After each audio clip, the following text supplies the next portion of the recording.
Hello दोस्तों, आप लोग सब कैसे हैं। उम्मीद है जहाँ पे भी होंगे अच्छे ही होंगे। और आज जो है मैं 2019 का सीटेट क्वेश्चन पेपर लेके आया हूँ जो कि जुलाई मंथ में कंडक्ट हुआ था। बच्चों, ये पेपर है पेपर सेकंड टीजीटी लेवल और इस कंप्लीट वीडियो में मैं डिस्कस करूँगा 30 क्वेश्चंस। ठीक है, 30 के 30 क्वेश्चन जो है मैं कोशिश करूँगा आप लोग को एक ही वीडियो में करा दूँ और अच्छे से समझे के ये क्वेश्चन जो है हम करेंगे। तो चलिए दोस्तों, स्टार्ट करते हैं।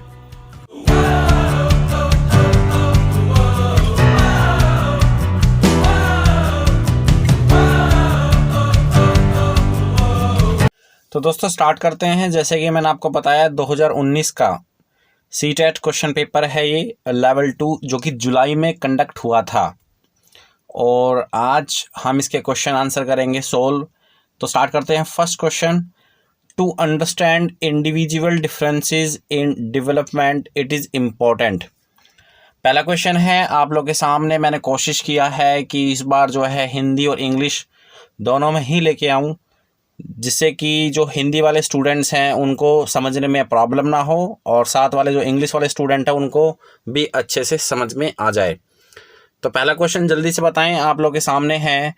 To understand individual differences in development it is important to, मतलब बच्चों में जो इंडिविजुअल डिफरेंसेस होते हैं उसको समझने के लिए डेवलपमेंट के अंदर क्या महत्वपूर्ण है। ठीक है, first option, to look at the environmental factors that affect individuals, to consider maturation of the body and the brain. Third option, to consider both inherited characteristic as well as environmental factors and their interplay. And fourth option है to look at the inherited characteristic that give each person a specific start in life. तो ये आप सभी को पता है कि development के अंदर हेरिडिटी और एनवायरनमेंट दोनों का ही रोल होता है। ठीक है, दोनों ही एक दूसरे पे डिपेंड करती हैं। तो इसका जो सही आंसर है, जो मेरे को अप्रोप्रिएट आंसर इसका लग रहा है, वो है दोस्तों ऑप्शन नंबर थर्ड। ठीक है, क्योंकि पहले ऑप्शन में to look at the environmental factors कि इसके अंदर केवल एनवायरमेंट फैक्टर को ही इम्पोर्टेंस दी हुई है। ठीक है, आप ध्यान से समझें क्योंकि आप सभी को पता है कि जो डेवलपमेंट है उसमें एनवायरनमेंट का रोल तो होता ही होता है डेवलपमेंट कराने में, साथ में हेरिडिटी का रोल भी होता है। तो हमें अगर कोई किसी ऑप्शन में ओनली एनवायरनमेंट के बारे में बात हो रही है तो हमें वो कंसीडर नहीं करना है। और किस सेकंड ऑप्शन में आप देख सकते हैं मैच्योरेशन की बात हो रही है, तो यहाँ पे हम इस ऑप्शन को भी नेग्लेक्ट करेंगे। और थर्ड ऑप्शन में ये एकमात्र ऐसा ऑप्शन है यहाँ पे जहाँ पे दोनों के ही बारे में बात हो रही है। ठीक है, तो third option is the right answer. उम्मीद करता हूं कि आपको समझ में आ गया होगा। नेक्स्ट चलते हैं। Which of the following is not a principle of the development. इनमें से कौन सा प्रिंसिपल जो है डेवलपमेंट का नहीं है। निम्नलिखित में से कौन सा विकास का सिद्धांत नहीं है, जल्दी से बताएं। ऑप्शन आपके सामने है। डेवलपमेंट इज रिलेटिवली ऑर्डरली, बिल्कुल ये एक प्रिंसिपल है डेवलपमेंट का। Second, development takes place gradually over a period of time, बिल्कुल लाइफ लॉन्ग प्रोसेस होती है और टिल डेथ प्रोसेस होती है।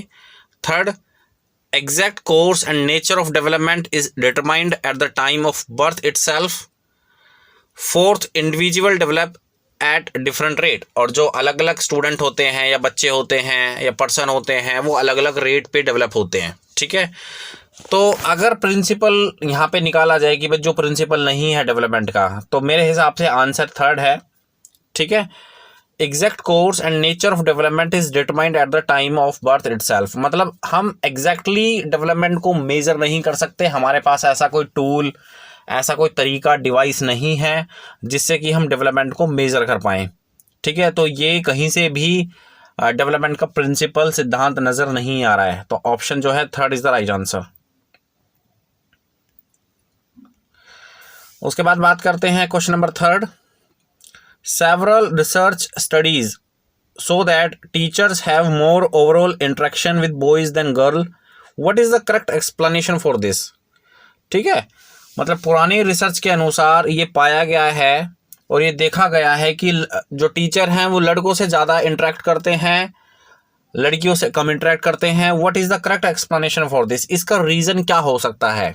ठीक है, तो भाई सिंपल सी बात है, यहाँ पे एक ही चीज़ सामने निकल के आ रही है, पक्षपात हो रहा है जेंडर का। ठीक है, मतलब लड़कों की तरफ ज़्यादा इंटरेक्शन है, लड़कों से ज़्यादा कम्युनिकेशन करता है teacher as compare to girls. तो यहाँ पे मोस्ट प्रोबेबली ये जो है जेंडर बाइसिंग की बात हो रही है। ठीक है, तो ऑप्शन देख ले जहाँ पे जेंडर बाइस लिखा हुआ है वही आप टिक कर दें। तो सेकंड क्वेश्चन है, सेकंड ऑप्शन है, this is an example of gender बाइस इन टीचिंग। ठीक है, तो आई होप कि आपको ये समझ में आ गया है। ऑप्शन क्या है आपका? Option number second is the right answer.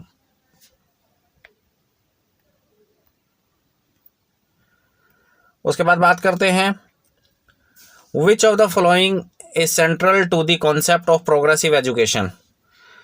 आपको ये बताना है प्रोग्रेसिव एजुकेशन का केंद्र कॉन्सेप्ट बताना है, मतलब सेंटर कॉन्सेप्ट बताना है, इंपॉर्टेंट कॉन्सेप्ट क्या है प्रोग्रेसिव एजुकेशन का। 4 ऑप्शन है आपको, इनमें से ही आपको निशान लगाना है। Belief in the capability and potential of every child, standard instruction and assessment. तो स्टैंडर्ड इंस्ट्रक्शन एंड असेसमेंट को भी हम जो है ड्रॉप कर देंगे, क्योंकि स्टैंडर्ड इंस्ट्रक्शन हम नहीं दे सकते। ठीक है, उसके बाद third, extrinsic motivation and uniform assessment parameters. और फोर्थ है टेक्स्ट बुक सेंट्रिक लर्निंग। ठीक है, और इसका जो थर्ड भी ऑप्शन नहीं हो सकता, extrinsic motivation and uniform assessment parameter, मतलब एक जैसा ही असेसमेंट, एक जैसा ही आकलन हम सभी बच्चों पर अप्लाई करें। और हम सभी को पता है क्लास के अंदर जो है इंडिविजुअल गैप होता है, हर बच्चा जो है एक दूसरे से डिफरेंट होता है। तो इसका जो राइट आंसर है वो हो जाएगा first, belief in the capability and potential of every child. मतलब प्रोग्रेसिव जो एजुकेशन है उसके अंदर ये बिलीव किया जाता है चाइल्ड की खुद की कैपेसिटी के ऊपर, चाइल्ड के खुद की क्षमता के ऊपर। ठीक है, आप इस क्वेश्चन को हिंदी में भी देख सकते हैं। निम्नलिखित में से कौन सा प्रगतिशील शिक्षक की अवधारणा के बारे में प्रमुख है? तो क्या प्रमुख है प्रगतिशील शिक्षा के बारे में? प्रत्येक बच्चे की क्षमता एवं संभावना में विकास करना, ये यहाँ पे मेजर कॉन्सेप्ट है। ठीक है,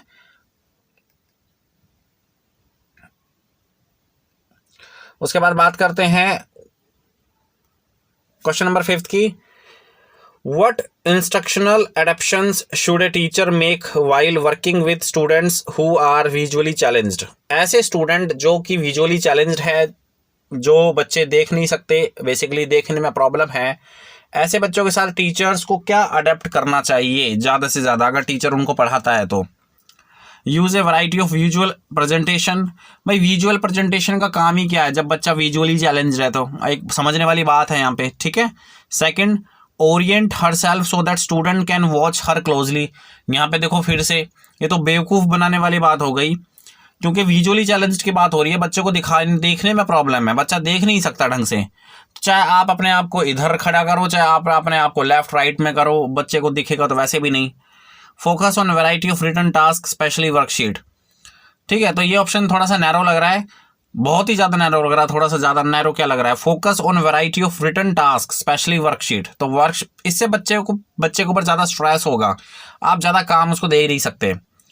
fourth, speak clearly and use a lot of touch and feel material. तो फोर्थ ऑप्शन इसका राइट आंसर है कि आप जो है अपनी प्रेजेंटेशन के अंदर ऐसी चीज़ों को इंक्लूड करें जो कि टच एंड फील के ऊपर बेस्ड है, और साफ सुथरा बोलें, स्पीक क्लियरली बोलें। ठीक है, जैसे कि यहाँ पे ऑप्शन में लिखा हुआ है, साफ बोलें। ठीक है,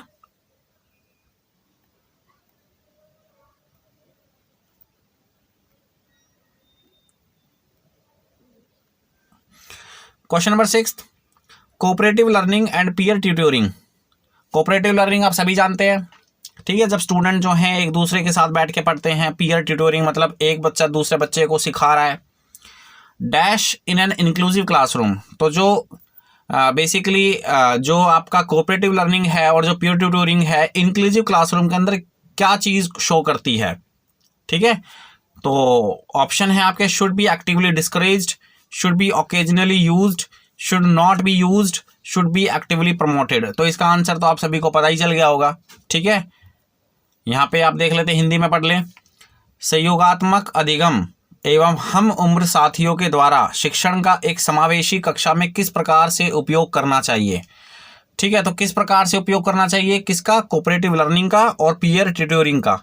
तो बिल्कुल option number 4 is the right answer. सक्रिय रूप से आगे बढ़ाना चाहिए, मतलब टीचर जो है इन दो मेथड को अच्छे से यूज़ करें, कहने वाली बात ये है, और एक्टिवली यूज़ करें, और बच्चों को भी ऑब्जर्व करें, मॉनिटर करें कि वो भी एक्टिवली इन गतिविधियों में पार्टेक करें, किसमें, पीयर ट्यूटोरिंग में और कोऑपरेटिव लर्निंग में। ठीक है, तो सक्रिय रूप से इसको आगे बढ़ाना चाहिए, बहुत ही अच्छी चीज़ है। अच्छा, क्वेश्चन नंबर 7 यहीं पर है, ध्यान से देख लें। विच of the following is most important in an inclusive classroom. तो इनमें से कौन सी चीज़ इंक्लूसिव क्लासरूम के अंदर बहुत ही ज़्यादा इंपॉर्टेंट है?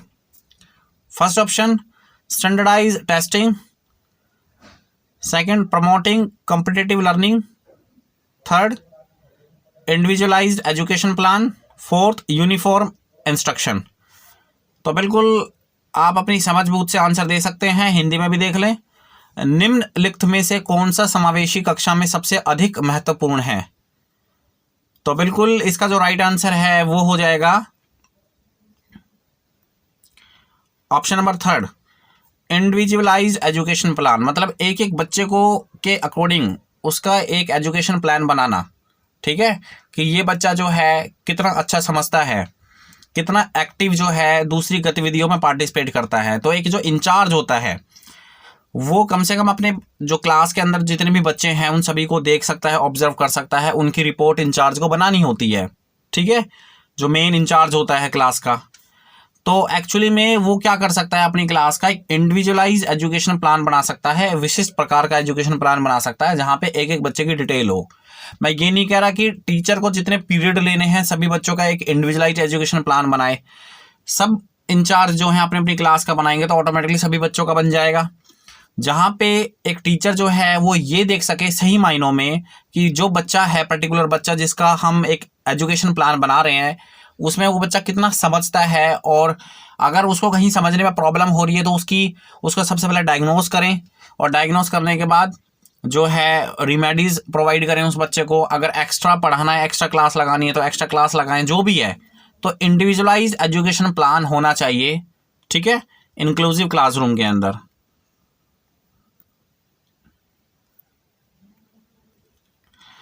बात करते हैं question number 8, which of the following is correctly matched pair of learners and there primary characteristic.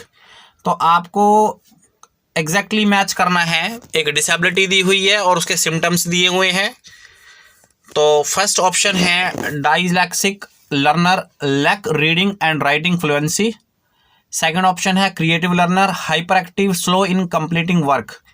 तो आप अच्छे से देख सकते हैं सेकंड ऑप्शन बिल्कुल भी नहीं हो सकता, क्योंकि क्रिएटिव लर्नर कह रहा है और उसके सिम्टम जो है हाई, ये बिल्कुल भी नहीं हो सकता कंप्लीटिंग वर्क में, या वर्क को कंप्लीट करने में वो स्लो हो। फिर वो क्रिएटिव लर्नर किस बात का हुआ? Third, attention deficit learner high motivation can sustain attention for long period of time.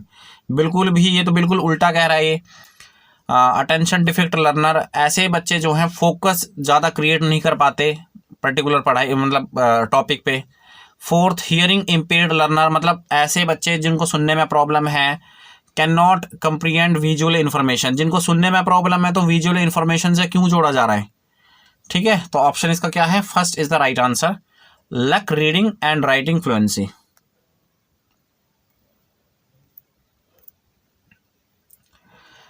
बात करते हैं क्वेश्चन नंबर 9 की।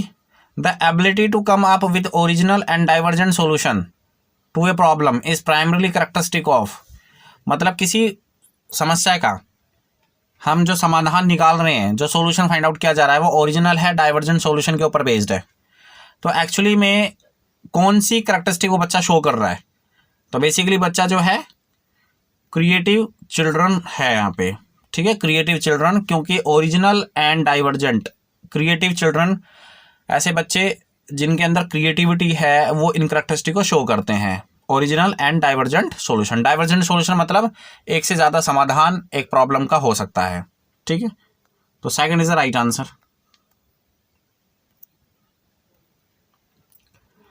क्वेश्चन नंबर 10 की तरफ चलते हैं। काफ़ी बड़ा क्वेश्चन है। विच of the following would not be consistent with A constructivist environment. Hindi में भी देख लें। निम्नलिखित में से कौन सा एक संरचनात्मक परिवेश के साथ अनुकूल नहीं हो सकता?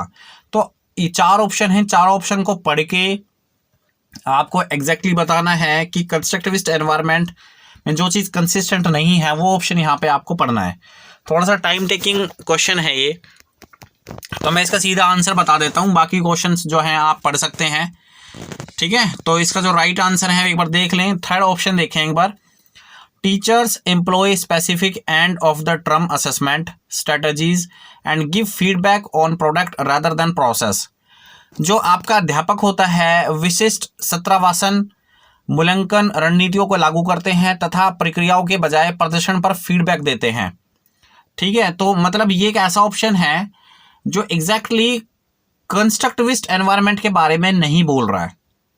आप ध्यान से सुने, ये जो ऑप्शन है ये कंस्ट्रक्टिविस्ट एनवायरनमेंट के बारे में बात नहीं कर रहा है।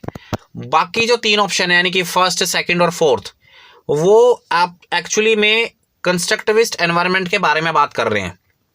ठीक है, जैसे कि फर्स्ट ऑप्शन देख लें, स्टूडेंट वर्क कोलैबोरेटिवली, मतलब स्टूडेंट जो हैं एक दूसरे की सहयोग करके वर्क कर रहे हैं, तो बिल्कुल ऐसा कंस्ट्रक्टिविस्ट क्लासरूम के अंदर होता है। उसके बाद सेकंड ऑप्शन देख लें, टीचर्स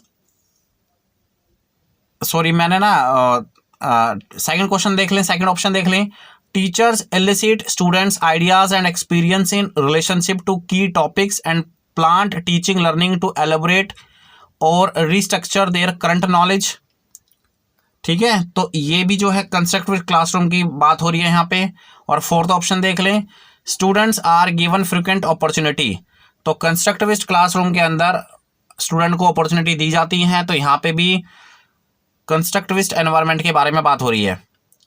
तो सिर्फ एक ऐसा ऑप्शन है यहाँ पे जहाँ पे हम कंस्ट्रक्टिविस्ट एनवायरनमेंट के बारे में बात नहीं कर रहे हैं, जहाँ पे केवल हम असेसमेंट की और फीडबैक की बात कर रहे हैं। तो ये एक्चुअली कंस्ट्रक्टिव क्लासरूम की प्रॉपर्टी नहीं है या विशेषता नहीं है, आप कह सकते हैं। तो option number third is the right answer.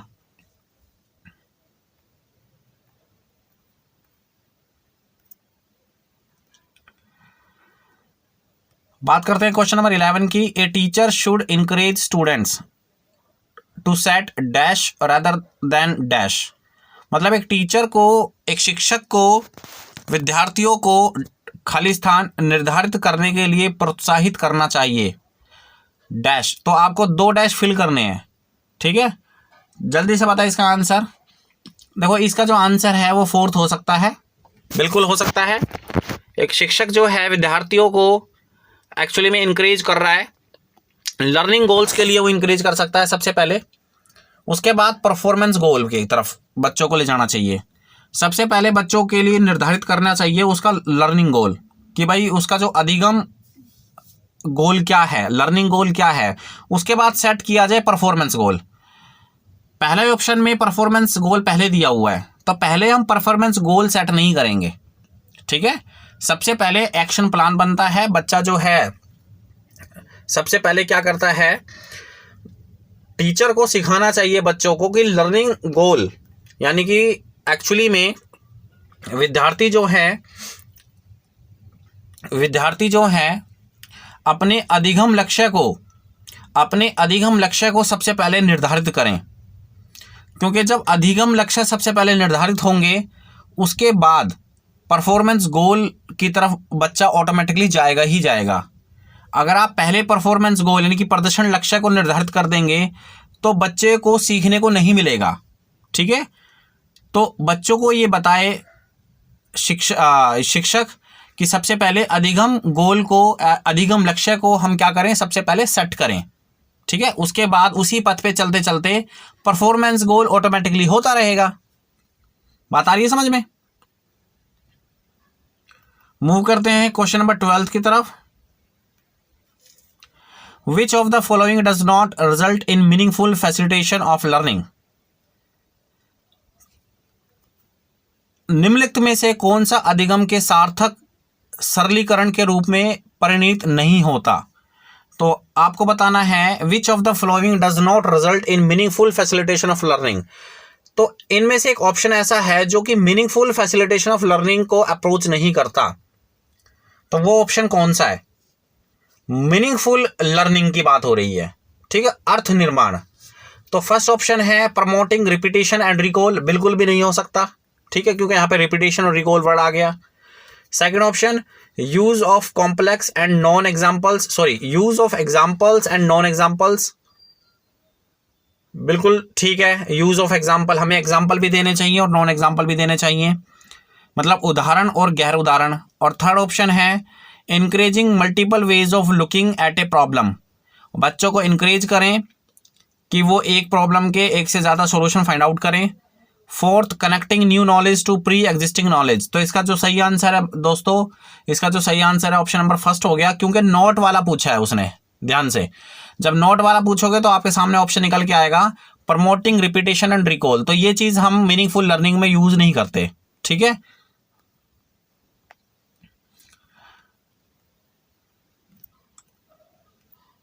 उसके बाद क्वेश्चन नंबर 13, बड़ा ही इंटरेस्टिंग क्वेश्चन है, ध्यान से देखें। Which of these is an example of extrinsic motivation, इनमें से कौन सा जो एग्जाम्पल है वो एक्सट्रिंसिक मोटिवेशन का है, ठीक है, मतलब बाहरी अभिप्रेरणा का एग्जाम्पल है। तो ऑप्शन नंबर थर्ड देख लें, आई complete my homework because the teacher gives us marks for each assignment, ठीक है, मतलब मैं अपना बच्चा कह रहा है कि मैं अपना होमवर्क कंप्लीट करता हूं क्योंकि टीचर जो है हमें इसके लिए मार्क्स देता है। तो ये एक एक्सट्रिंसिक मोटिवेशन का एग्जाम्पल हुआ। ये किसका एग्जाम्पल हुआ? एक्सट्रिंसिक मोटिवेशन का एग्जाम्पल हुआ, जहां पे बच्चा जो है प्रेरित है काम करने में दूसरी चीजों को देख के, बाहरी रूप से वो प्रेरित है, एक्सट्रिंसिकली मोटिवेशन, ठीक है। तो इसका जो राइट आंसर है वो क्या है? Option number third.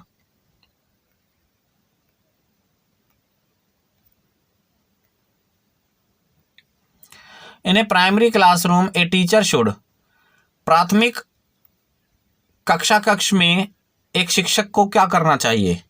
Give only non examples, give both examples and non examples. बिल्कुल सही बात है, टीचर जो है वो एग्जाम्पल का भी सहारा ले और नॉन एग्जाम्पल का भी सहारा ले, ठीक है, मतलब उदाहरण और गैर उदाहरण।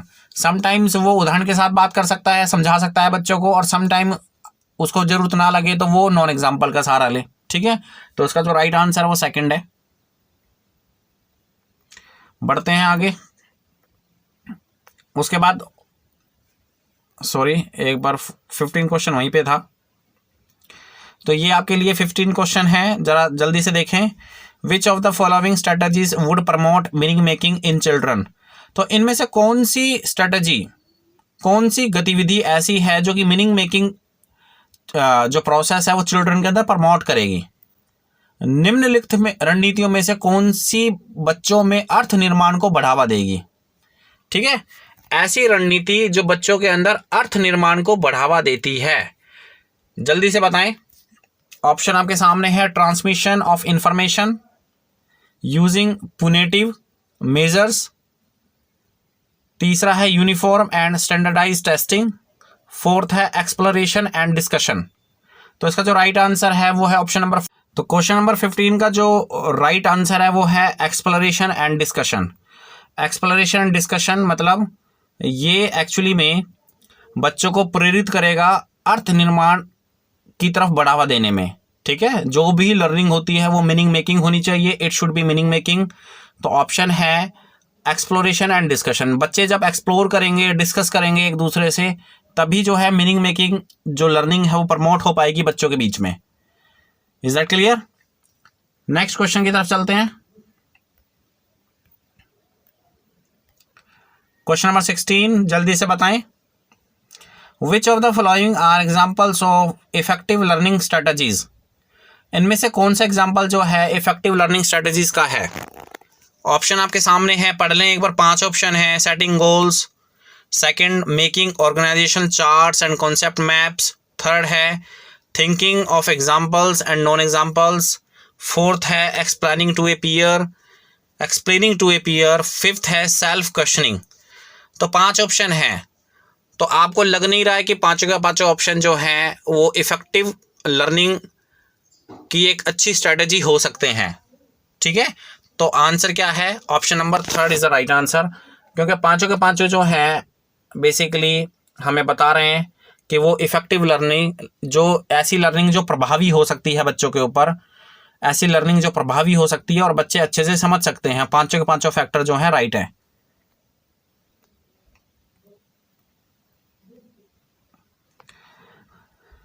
बात करते हैं क्वेश्चन नंबर 17 की।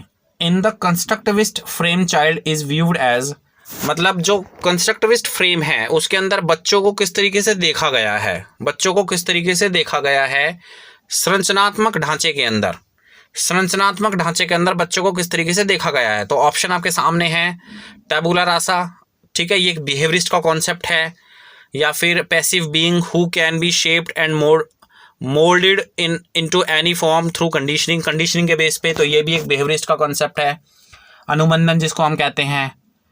तो इसका जो राइट आंसर है बच्चों, सॉरी दोस्तों, इसका जो राइट आंसर है it should be option number 3, a problem solver and A scientific investigation. मतलब एक समस्या का समाधान करने वाला एक ऐसा बच्चा, वैज्ञानिक जो अपने अंदर जो वैज्ञानिक दृष्टिकोण को रखता है। कंस्ट्रक्टिविस्ट फ्रेम के अंदर चाइल्ड को इस तरीके से ही देखा गया है कि बच्चे जो हैं वो प्रॉब्लम सोल्वर होते हैं, साइंटिफिक इन्वेस्टिगेटर होते हैं, बच्चे क्यूरियस होते हैं, ठीक है, बच्चे छोटी छोटी चीज़ों को पूछना चाहते हैं, हर चीज़ को पूछ पूछ के करते हैं, ठीक है।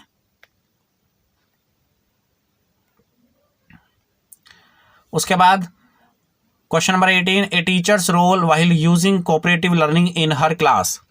एक टीचर का क्या रोल होना चाहिए जब वो कोऑपरेटिव लर्निंग को ऑपरेट कर रही होती है क्लास के अंदर। मतलब बहुत सारे बच्चे जो हैं वो एक दूसरे के सहयोग से पढ़ रहे हैं, एक दूसरे को हेल्प कर रहे हैं, तो एक टीचर का वहाँ पे क्या रोल होना चाहिए, तो जल्दी से बताएं, एक टीचर का क्या रोल होना चाहिए। तो एक टीचर का जो रोल होना चाहिए वो होना चाहिए सपोर्टिव का, मॉनिटर करे, जो ग्रुप उसने बनाए हैं उस ग्रुप को वो मॉनिटर करें, ठीक है। बच्चों के जो ग्रुप हैं वहाँ पे टीचर ने जो फॉर्म किए हैं वहाँ पे सिर्फ टीचर क्या है, सपोर्टिव रोल में होता है। सपोर्टिव रोल में टीचर को होना चाहिए कि बच्चे को जहाँ प्रॉब्लम आए वहाँ पे वो जो है बच्चे को समझाए, ठीक है, क्यू देकर या फिर हिंट देकर थोड़ी बहुत प्रॉब्लम सॉल्व करके बच्चों को सिखाएं, और मॉनिटर करें कि बच्चे जो हैं एक्टिवली पार्टिसिपेट कर रहे हैं या नहीं कर रहे हैं, ठीक है। ये एक टीचर का रोल होना चाहिए। चिल्ड्रंस एरर एंड मिसकंसेप्शंस, जो बच्चे होते हैं जो वो गलतियां करते हैं या फिर किसी भी कॉन्सेप्ट को लेके मिसकंसेप्शंस बना लेते हैं, तो एक्चुअली में ये क्या शो करता है, क्या शो करता है। जल्दी से आपके सामने ऑप्शन है, तो इसका जो राइट आंसर है दोस्तों वो हो जाएगा option number 4, it is a significant step. ये एक इंपॉर्टेंट कदम है in the teaching learning process. क्यों इंपॉर्टेंट कदम कहा जा रहा है इस प्रोसेस को, एरर बनाना या फिर मिसकंसेप्शन क्रिएट करना बच्चों के द्वारा, क्योंकि साइकोलॉजी के अंदर ऐसा माना गया है कि बच्चे जो हैं एरर बनाते ही हैं। एरर एक प्रकार की एक ऐसी खिड़की है जहां से बच्चे खुद को अपने आप को देखते हैं, ठीक है। तो अगर बच्चा है, डेफिनेटली बच्चे नहीं, हम खुद बड़े हो चुके हैं लेकिन हम आज तक भी गलतियां करते हैं, तो ये एक सिग्निफिकेंट स्टेप है। और अगर बच्चा गलती नहीं करेगा तो इट मीन्स वो भगवान है। गलतियां सभी से होती हैं, ये एक ऑब्वियस प्रोसेस है साइकोलॉजी के अंदर। ऐसा नहीं है कि हम बच्चों को लेकर डांट दें, बच्चों को डांट दें इस चीज़ को लेके कि भाई आप जो है गलतियां क्यों कर रहे हैं, ठीक है। तो ऑप्शन जो है 4 इसका राइट आंसर है।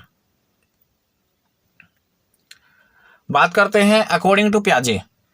तो प्याजे के अनुसार उन्होंने जो थ्योरी दी थी कॉग्निटिव स्ट्रक्चर, उसमें उन्होंने कौन सी टर्म को इंट्रोड्यूस किया है। तो देखो प्याजे की बात आ गई बेसिकली, और वो यहाँ पे ये भी कह रहा है कि प्याजे के अनुसार specific psychological structures organised ways of making sense of experience are called schema. Schema is the right answer, ठीक है, जहाँ पे वो अपने आप को अडेप्ट करता है, एनवायरनमेंट को अडेप्ट करता है, ठीक है।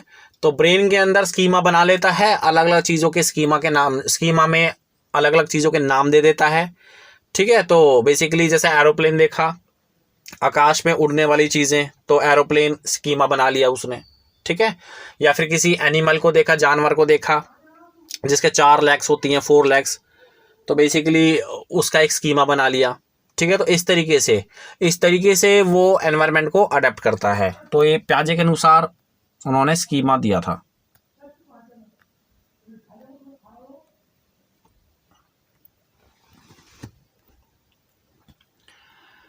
उसके बाद बात करते हैं क्वेश्चन नंबर 21 की। With an appropriate question suggestion the child's understanding can be extended far beyond the point which she could have reached alone, which construct does the above statement highlight. तो ऐसा क्वेश्चन जो है, जो आप देखो, मैं आपको एक टिप देता हूँ, जब भी आप पैडागोजी के ऐसे बड़े बड़े क्वेश्चन आपके सामने हैं, आपको इंग्लिश में समझ में नहीं आएगा, ठीक है, क्योंकि अल्टीमेटली हमारी जो मदर टंग है वो हिंदी है।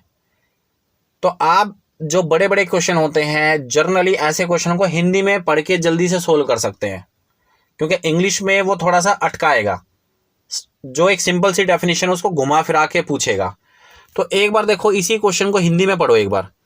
एक उचित प्रश्न सुझाव के द्वारा बच्चे की समझ को उस बिंदु से बहुत आगे ले जाया जा सकता है जिस पर वह अकेले पहुंच सकती थी। मतलब एक ऐसा बिंदु जहां पे बच्ची अकेले पहुंच सकती थी, उससे आगे हम बच्चे को लेके जा रहे हैं। तो इस प्रोसेस को क्या कहते हैं? तो बच्चों, इस प्रोसेस को मेरे दोस्तों क्या कहेंगे? इस प्रोसेस को हम कहेंगे जोन ऑफ प्रॉक्सिमल डेवलपमेंट। ठीक है, जोन ऑफ प्रॉक्सिमल डेवलपमेंट, जो कि लेव वाइगोत्स्की का दिया हुआ एक कॉन्सेप्ट है।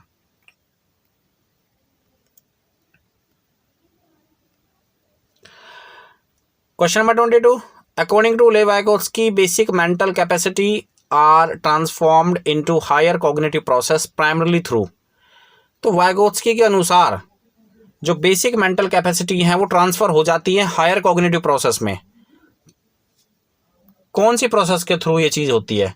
तो सिंपल सी बात है, लेव वाइगोत्स्की का जो कॉन्सेप्ट है वो सोशल बेस्ड है, ठीक है, सोसाइटी बेस्ड है, कल्चर बेस्ड है। तो first is the right answer, जहां पे सोशल की बात हो रही है। तो जनरली क्वेश्चन के अंदर ये देखा करो कि एक्चुअली में किस चीज के बारे में पूछा जा रहा है, और ऑप्शन में जो चीज वो दिखे आपको वही आप मार्क कर दें। तो first is the right answer.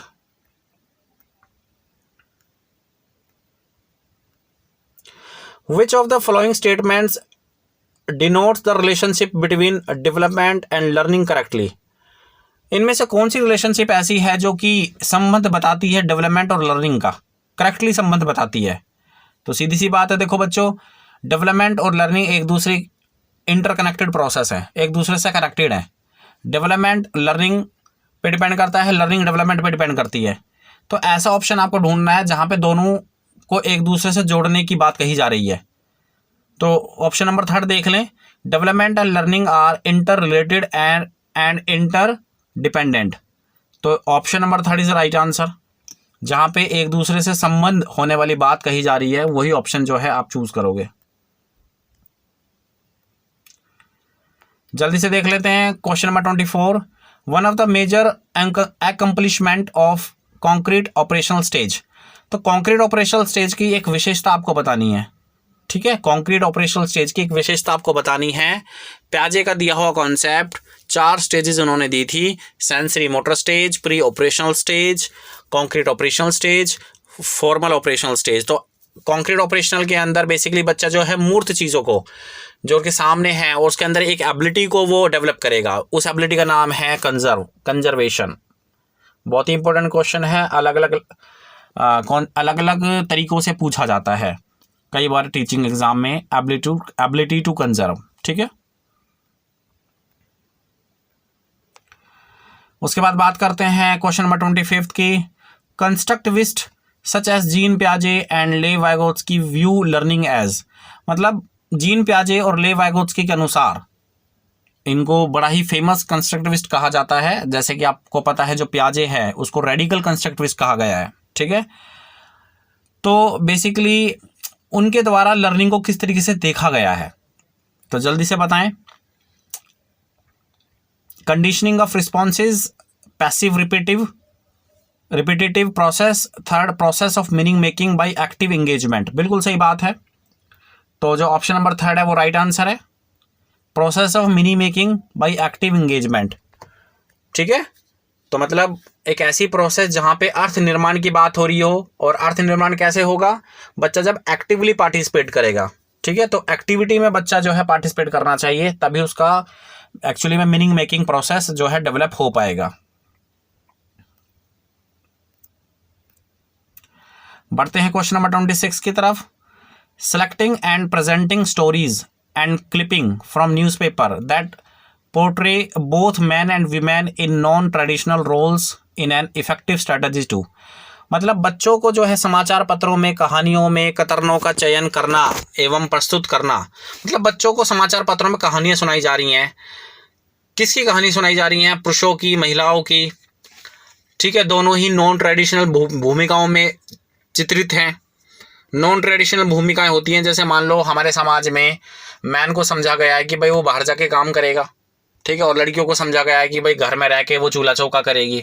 तो एक्चुअली ये ट्रेडिशनल, आप कह सकते हैं ट्रेडिशनल वर्क है, जो कि सोसाइटी टैग कर देती है मैन को, वुमेन को। लेकिन नॉन ट्रेडिशनल क्या हो जाएगा? बिल्कुल इसके उल्ट।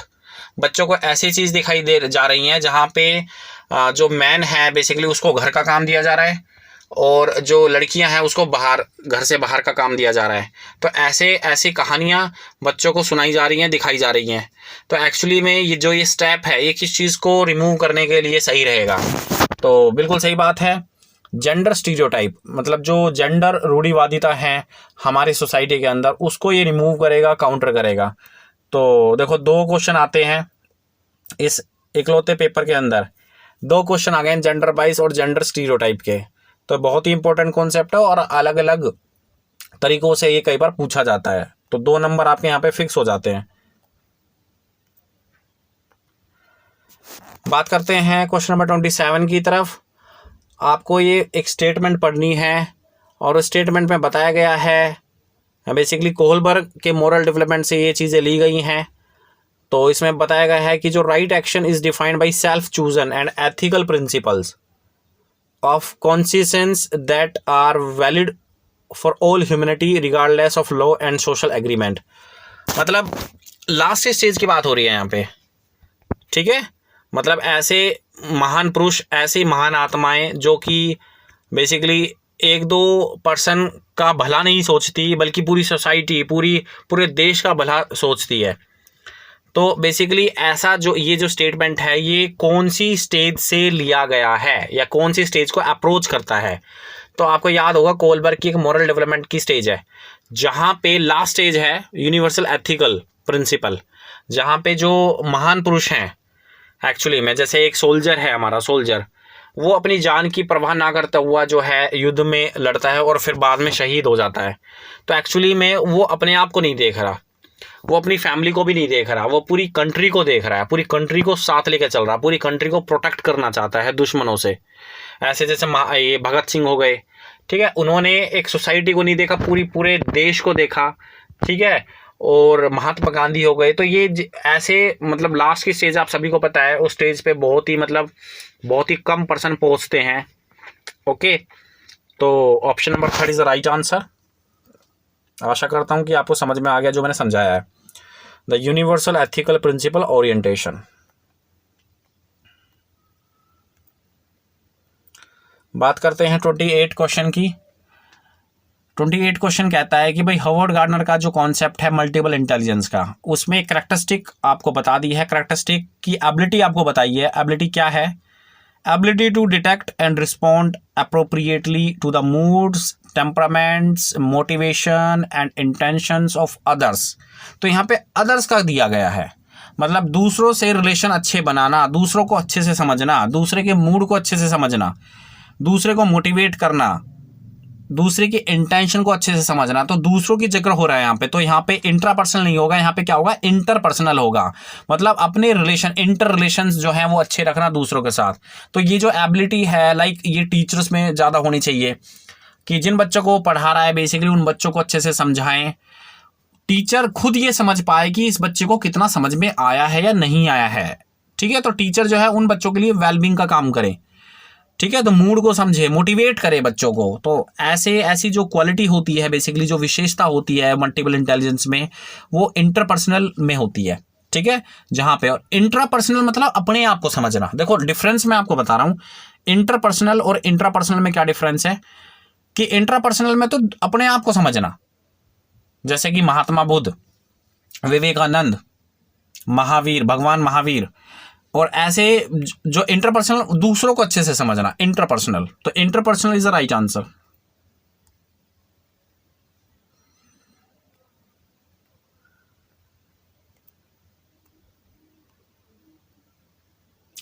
क्वेश्चन नंबर 24 देख लें, काफी बड़ा क्वेश्चन है। विच of the following should be the reasons for assessment of children, मतलब असेसमेंट का एग्जैक्ट रीजन क्या हो सकता है, तो वो आप देख लें एक बार। पहला option, to separate and label children into non achievers, मतलब असेसमेंट आकलन कर रहे हो, बच्चों को लेबल लगाने के लिए कर रहे हो क्या, कि ये बच्चा फेल है, ये बच्चा पास है, तो बिल्कुल भी नहीं हो सकता ये ऑप्शन, आप इसको हटा दें। Second, to improve teaching learning process in the classroom, बिल्कुल ठीक है। To find out what changes and progress in learning that takes place in the child over a period of time, बिल्कुल ठीक है, हम देखते हैं कि बच्चा जो है कितना समझ चुका है। To discuss the capability, potential strengths and challenging areas of the child with the parents, बिल्कुल ठीक बात है, बच्चों को लेके उनकी प्रोग्रेस को डिस्कस करना उनके पेरेंट्स के साथ, बिल्कुल सही बात है। तो थर्ड, सेकंड, थर्ड, फोर्थ किस में है, ऑप्शन नंबर सेकंड में, second, third, fourth is the right answer. Got it.